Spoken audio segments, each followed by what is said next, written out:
A couple weeks back, I started a segment on the upper cross syndrome.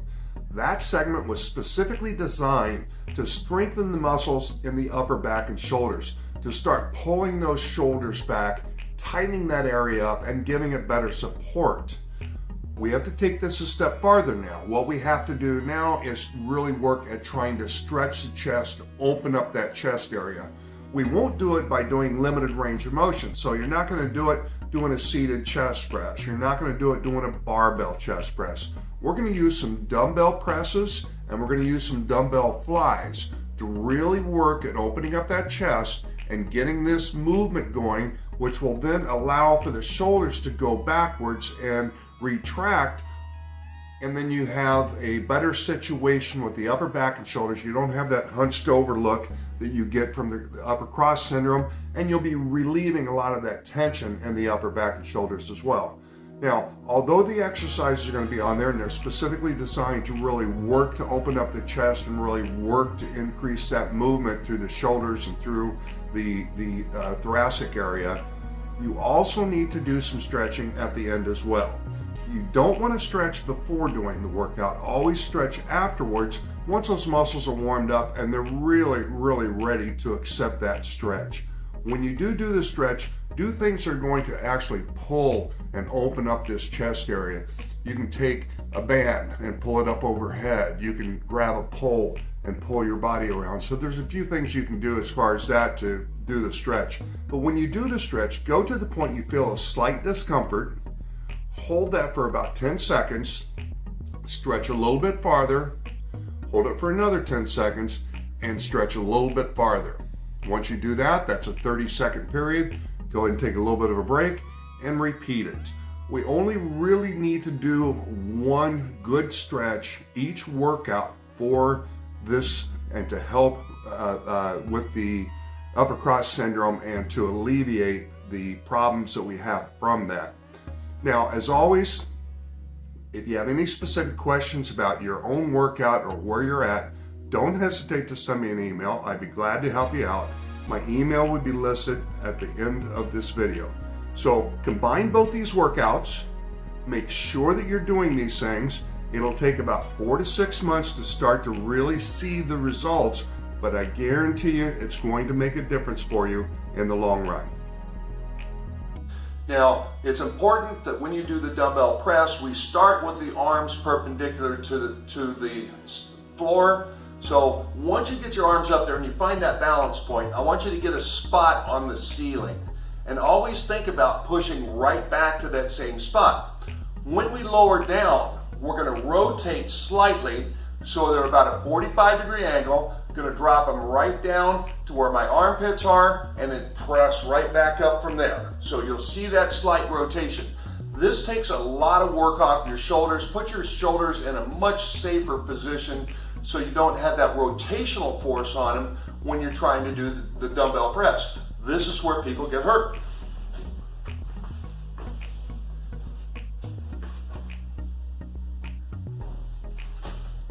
Now we're going to roll out. Up. Now you can see my arms are perpendicular to the ground. I've got my spot on the ceiling. Hips are up high. Lower back, glutes, hamstrings, quads, they're all engaged. I'm going to drop it down to the armpits and press back up.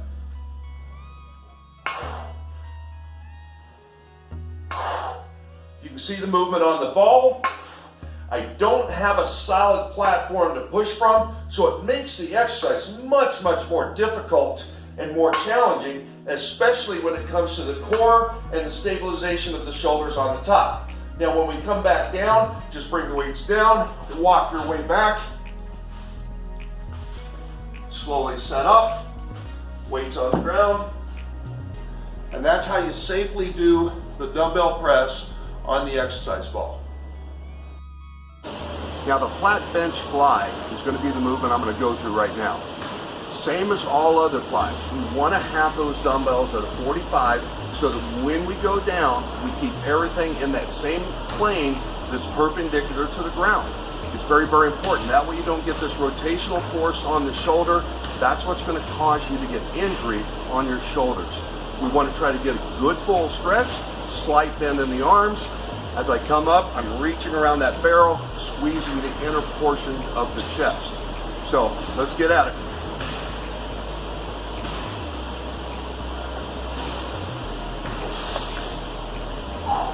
Okay, 45 degree, elbows slightly bent. Drop it down, keep the arms in the same plane, and back up.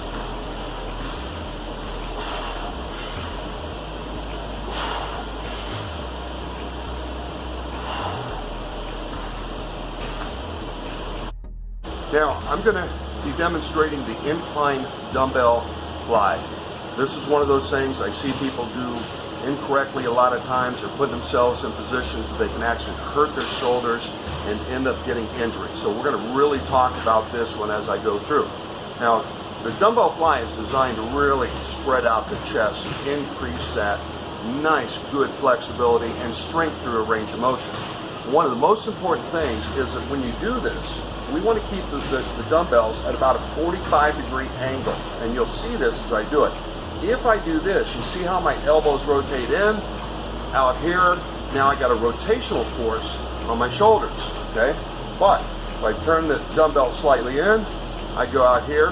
Now you can see how everything is all in the same line, okay? That's the important part. It's got to stay in that same plane of movement and not get outside that plane and start causing that rotation.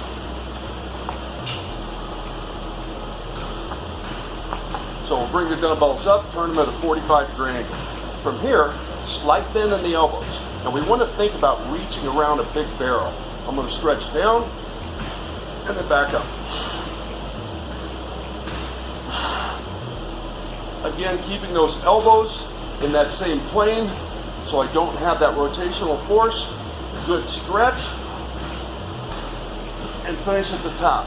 Now, you also noticed I didn't straighten my arms out along the way.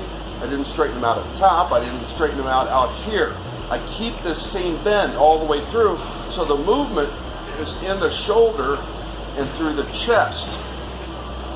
Come up, and I'm grabbing that barrel. So, if you think about those things, it's going to make a big difference for you when you're doing your flies.